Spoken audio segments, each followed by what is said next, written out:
Hello friends, हम लोग ये एंशिएंट हिस्ट्री का पार्ट कर रहे हैं। यूथ पब्लिकेशन की जो सॉल्व पेपर बुक थी उसका हाईलाइटेड जो क्वेश्चन है वो करा दिया गया है। अब फास्ट रिवीजन करेंगे एंशिएंट हिस्ट्री का पार्ट 1। इसमें एंशिएंट हिस्ट्री में जैसे सिंधु घाटी सभ्यता, वैदिक सभ्यता, ये सब जो हाईलाइटेड क्वेश्चन थे इंपॉर्टेंट वाले वो हो चुका है। अब स्टार्ट करते हैं जो प्रीवियस ईयर में बहुत सारे एग्जाम में आए हुए हैं।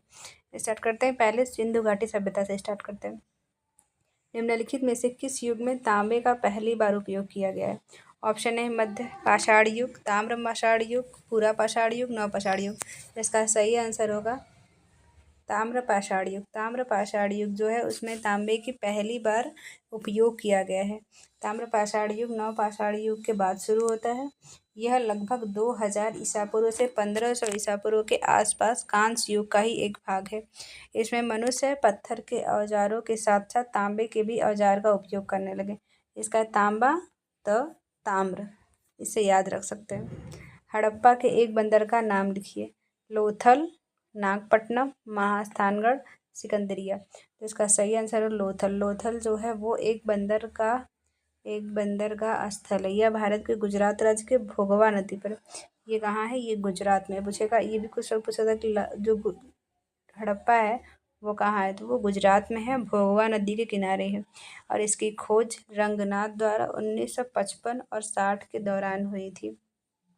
और लोथल के पूर्वी भाग में 223 मीटर लंबा, 35 मीटर चौड़ा एवं 38 मीटर गहरा एक गोदीवाड़ा का साक्ष्य मिला है। इसका सही आंसर है लोथल।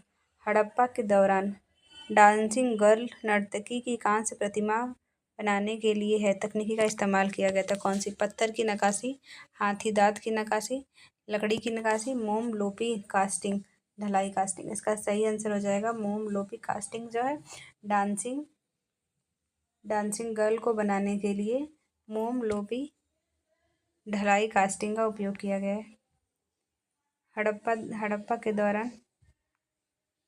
हड़प्पा सभ्यता के दौरान डांसिंग गर्ल की कांस्य प्रतिमा बनाने के लिए मोम लोपी ढलाई तकनीकी का प्रयोग किया गया है। यह प्रसिद्ध मूर्ति मोहनजोदड़ो से प्राप्त होती है। ये भी पूछ सकता है कि जो डांसिंग गर्ल थी वो कहाँ से मिली है? उसको मोहनजोदड़ो से मिली है। हड़प्पा सभ्यता विश्व का प्राचीनतम नगरीय सभ्यताओं में से एक है जो पश्चिमोत्तर भारत में है। इसका सही आंसर हो जाएगा मोम लोपी ढलाई। ये पूछ सकते।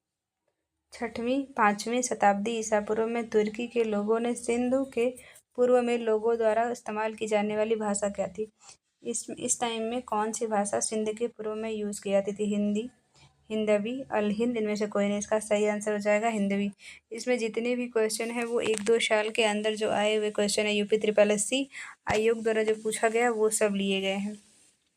5वीं-6वीं शताब्दी ईसा पूर्व में तुर्की लोगों ने सिंधु के पूर्व में लोगों द्वारा इस्तेमाल की जाने वाली भाषा जो थी वो हिंदवी थी। 5वीं शताब्दी में सिंधु नदी के पूर्व में के क्षेत्र को संदर्भित करता है। हड़प्पा संस्कृति की मुहर और टेराकोटा कला पर निम्नलिखित में से किस जानवर को दर्शाया नहीं गया है? बाघ, गैंडा, गाय, हाथी। तो इसका सही आंसर हो जाएगा गाय।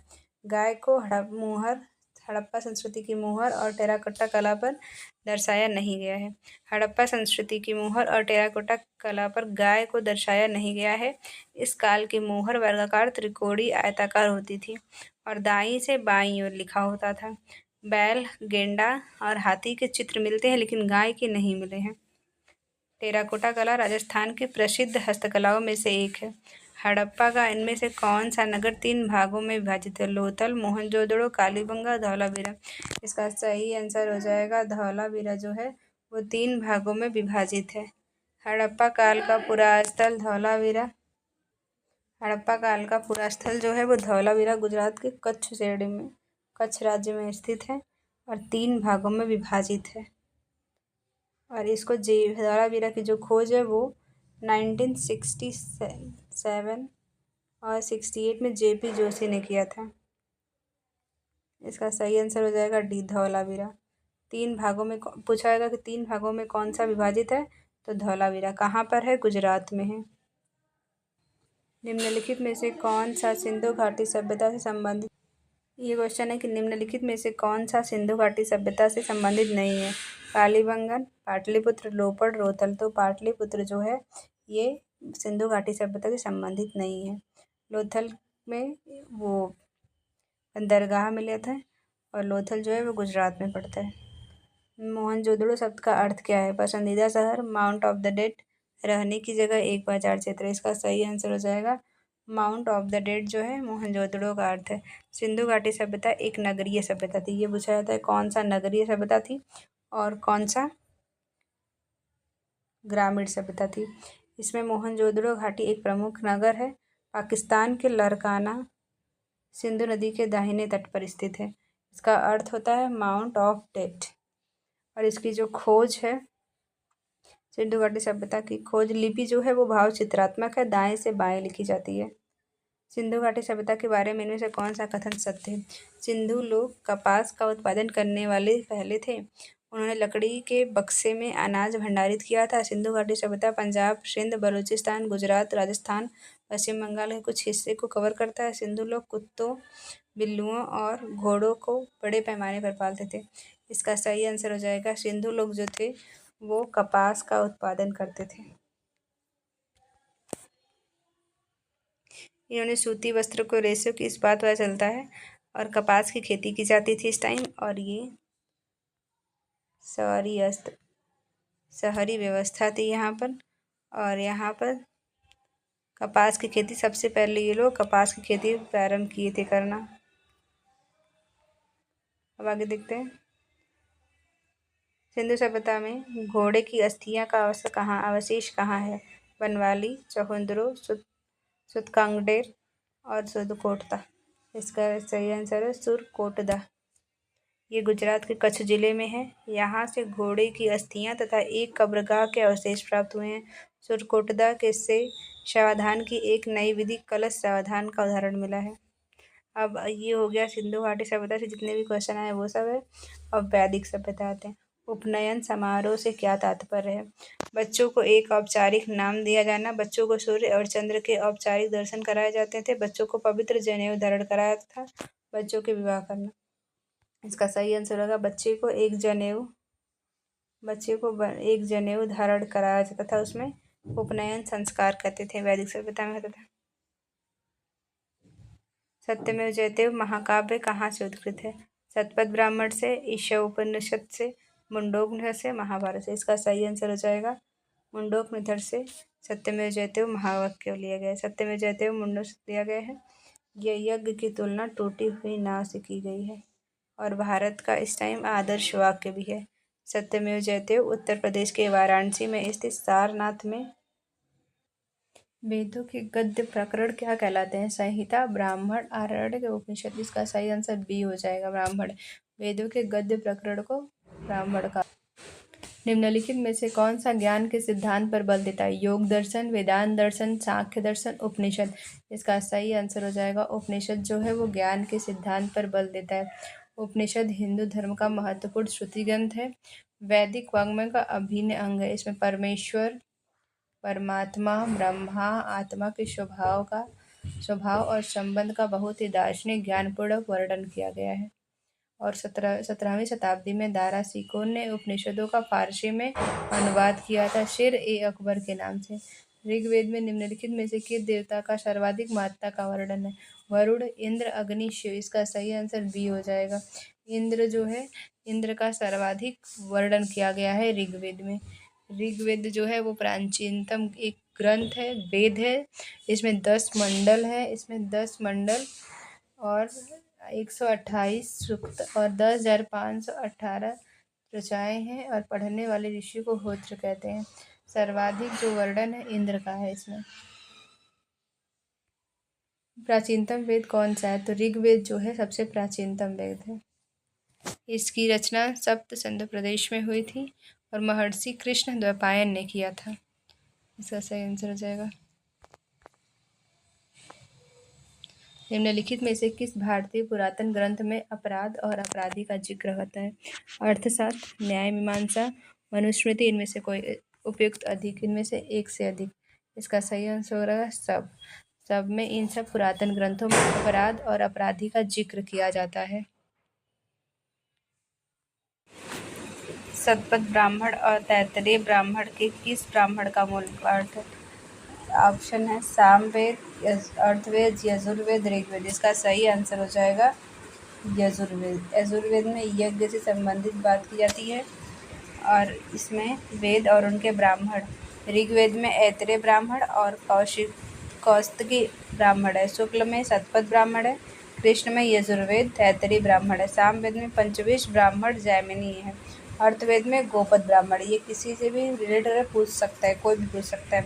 ऋग्वेद में निहित गायत्री मंत्र किस देवता को समर्पित है? अग्नि, मारुत, इंद्र, सावित्री। तो इसका सही आंसर हो जाएगा सावित्री। तीसरे मंडल में ये दिया गया है, गायत्री मंत्र तीसरे मंडल में दिया है। इस मंडल की रचना विश्वामित्र ने की थी। और ऋग्वेद में कुल 10 मंडल हैं। ऋग्वेद के 2 से 7 तक मंडल में सबसे पुराने माने जाते हैं। आगे सर्वाधिक प्राचीन पुराण है मत्स्य पुराण, विष्णु पुराण, नारद पुराण, वामन पुराण। सही आंसर हो जाएगा ए। सबसे पुराना जो पुराण है ये यही पुराण है। पुराणों की संख्या 18 है। निम्नलिखित में से कौन सा उपवेद नहीं है? धनुर्वेद, शास्त्रवेद, आयुर्वेद और योगवेद। सही आंसर हो जाएगा डी, ये उपवेद नहीं है। वैदिक देवता इंद्र किसके देवता हैं? हवा के, तूफान के, वर्षा व चक्रवात के, अग्नि के। सही आंसर हो जाएगा वर्षा व चक्रवात के इंद्र देवता हैं। ऋग्वैदिक लोग प्राकृतिक शक्तियों का मानवीकरण कर उसकी पूजा करते हैं। अब आते हैं महाजनपद काल। वैदिक काल हो गया, सिंधु घाटी सभ्यता। जितने भी क्वेश्चन आए हैं यूपी ट्रिपल एससी आयोग के द्वारा वो सब इसमें लिए गए। राजा बिंबिसार के दरबार में उस प्रसिद्ध चिकित्सक का क्या नाम था जो भगवान बुद्ध के निजी चिकित्सक थे? उसका नाम था जीवक। बिंबिसार जो था वो हर्यक वंश का संस्थापक था, बौद्ध धर्म का अनुयायी था। उसके दरबार में जीवक चिकित्सक रहता था। अब इसमें जैन और बुद्ध धर्म। जैन धर्म का सबसे महत्वपूर्ण मौलिक सिद्धांत था कर्म, अहिंसा, वैराग्य, निष्ठा। इसका सही आंसर हो जाएगा अहिंसा जो था वो जैन धर्म का सबसे मौलिक सिद्धांत था। जैन धर्म में 5 सिद्धांत हैं, अहिंसा, सत्य, अस्तेय, अपरिग्रह, ब्रह्मचर्य। और ये महावीर स्वामी द्वारा लास्ट वाला जोड़ा गया है। ब्रह्मचर्य को महावीर स्वामी द्वारा जोड़ा गया था।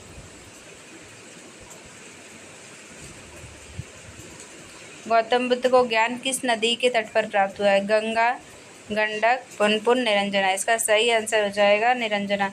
और महावीर को त्रिजुपालिका नदी के किनारे प्राप्त हुआ था। गौतम बुद्ध बौद्ध धर्म के संस्थापक थे। 29 वर्ष की अवस्था में इन्होंने अपने घर का त्याग कर दिया था। इसको महाविनिष्क्रमण कहते हैं।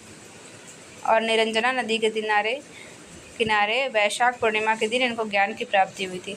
गौतम बुद्ध ने सारनाथ में अपना पहला उपदेश दिया था। भूमि स्पर्श मुद्रा में, धर्मचक्र परिवर्तन, अभय मुद्रा, ध्यान मुद्रा। इसका सही आंसर हो जाएगा बी। पहला उपदेश जो है वो सारनाथ में दिए थे। और कपिल वस्तु के समक्ष इनका लुम्बिनी में इनका जन्म हुआ था गौतम बुद्ध का। और इनके पिता शुद्धोधन थे, कपिल वस्तु साक्यगढ़ के थे, माता महामाया थी। 29 वर्ष की अवस्था में इन्होंने घर का त्याग किया था। निम्नलिखित में से किस स्थान पर प्रथम बौद्ध संगति का आयोजन किया गया था? राजगीर में पहला बौद्ध संगति अजातशत्रु के टाइम पे हुआ था। और इसकी अध्यक्षता महाकश्यप करा था। द्वितीय वैशाली में, तृतीय पाटलिपुत्र में अशोक के टाइम पे हुआ था। और चतुर्थ जो था वो कुंडलवन में हुआ था, कश्मीर में पड़ता है। और इसकी अध्यक्षता द्वितीय की अध्यक्षता सब्बाकामी करते हैं कालाशोक के शासनकाल में। तृतीय अशोक के शासनकाल में मोगलीपुत्र करता है पाटलिपुत्र में। और चतुर्थ जो है वो कुंडलवन में वसुमित्र की अध्यक्षता में कनिष्क काल में होता है। 6ठी शताब्दी ईसा पूर्व में जैन और बौद्ध ग्रंथों में कितने महाजनपदों का उल्लेख है? 16 महाजनपदों का उल्लेख है। 16 महाजनपदों का उल्लेख है।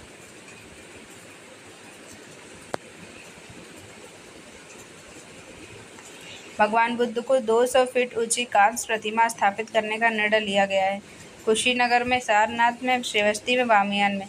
कुशीनगर में 200 फीट की लिया गया है, 2013 में लिया गया है। बुद्ध को महापरिनिर्वाण कहाँ प्राप्त हुआ? बोध गया में, कुशीनगर में, वैशाली में, राजगिरी में। तो कुशीनगर में इनको महानिर्वाण प्राप्त हुआ है। घटना और क्या कहाँ मिला था इनको? ये बौद्ध धर्म के प्रवर्तक हैं और जन्म इनका लुम्बिनी में हुआ था 563 नेपाल में। गृहत्याग जो है उसको महाभिनिष्क्रमण करते 29 वर्ष की अवस्था में ये निकल जाते हैं 534 में। ज्ञान प्राप्ति बोध गया में, इस टाइम बिहार में है, त्रिजुपालिका नदी के किनारे, और मृत्यु कुशीनगर में होता है। किस स्मारक से गौतम बुद्ध ने दुनिया के लिए बौद्ध धर्म के अपने दिव्य ज्ञान का प्रचार किया? हुमायूं का मकबरा, कुतुब मीनार, महाबोधि मंदिर समूह, लाल किला परिसर। सही आंसर हो जाएगा महाबोधि मंदिर समूह से दुनिया में दिव्य ज्ञान का प्रचार किया है। महाबोधि मंदिर बिहार के गया में है। 3वीं शताब्दी में सम्राट अशोक ने इसका निर्माण कराया था। वर्तमान मंदिर 5वीं 6वीं शताब्दी में बनाया गया था। पूरी तरह ईंटों का है ये। और गौतम बुद्ध को वैशाख पूर्णिमा के दिन पीपल के वृक्ष के नीचे निरंजना नदी के तट पर इनको ज्ञान प्राप्त हुआ है। गौतम बुद्ध ने किस में धर्मचक्र प्रवर्तन सूत्र का उपदेश दिया? कपिलवस्तु, लुम्बिनी, बोधगया, सारनाथ। इसका सही आंसर हो जाएगा सारनाथ में ये धर्मचक्र परिवर्तन का उपदेश दिया है। महात्मा बुद्ध ने प्रथम उपदेश सारनाथ में दिया है, 5 ब्राह्मणों को दिया है। और गौतम बुद्ध ने अपना सर्वाधिक उपदेश जो था कौशल देश राजधानी श्रीवस्ती में ज़्यादा दिए थे। उस स्थान का नाम बताइए जहाँ बौद्धों की मान्यता के अनुसार गौतम बुद्ध ने अपनी मृत्यु के बाद परिनिर्वाण का प्राप्त किया है। कौशाम्बी, कुशीनगर, बदायूं, चित्रकूट। इसका सही आंसर हो जाएगा कुशीनगर सही आंसर हो जाएगा। बौद्ध धर्म के प्रवर्तक महात्मा बुद्ध की मृत्यु 80 वर्ष की अवस्था में 483 ईसा पूर्व में कुशीनगर में हुई थी। पाली में बौद्ध धर्म को आमतौर पर त्रिपिटक यानी थ्रीफोल्ड बास्केट कहा जाता है। इनमें से कौन सा त्रिपिटकों में नहीं है? अभिधम्म पिटक, सुत्त, विनय, उपशका। सही आंसर सी हो जाएगा। उपशका पिटक ये नहीं है। त्रिपिटक निम्नलिखित में से किससे संबंधित है? जैनियों से, बौद्धों से, सिखों से, हिंदुओं से। सही आंसर हो जाएगा बौद्धों से।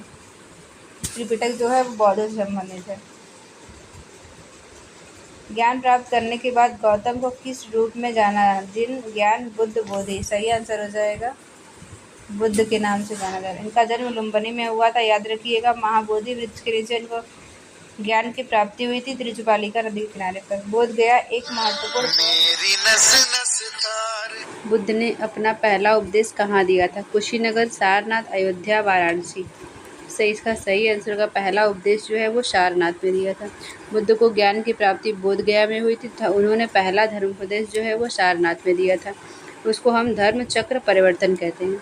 बौद्धों के लिए उत्तर प्रदेश में स्थित सारनाथ क्यों महत्वपूर्ण है?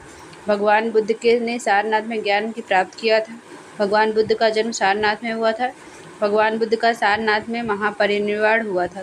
ज्ञान प्राप्त करने के बाद भगवान बुद्ध ने सारनाथ में अपना पहला उपदेश दिया। इसका सही आंसर डी हो जाएगा। ज्ञान प्राप्त करने के बाद भगवान बुद्ध ने सारनाथ में अपना पहला उपदेश दिया था। अब आते हैं, मनुष्य जीवन का सर्वोत्तम ध्येय क्या है? कैवल्य, जिसका अर्थ है दूसरों को शिक्षा देना, दूसरों का अनुसरण करना, इच्छाओं पर विजय प्राप्त करना, दूसरों की सेवा करना। इच्छाओं पर विजय प्राप्त करना ही कैवल्य का सर्वोत्तम ध्येय है। 24वें जैन तीर्थंकर है या अंतिम कौन है? 24वें या अंतिम कौन है? तो वो महावीर स्वामी है। सबसे लास्ट के महावीर स्वामी थे।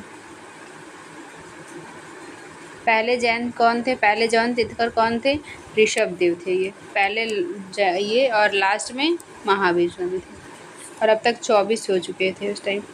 जैन धर्म में 3 रत्न दिए जाते हैं और उन्हें निर्वाण का मार्ग कहा जाता है। सही विश्वास, सही ज्ञान और सही आचरण को कहा जाता है।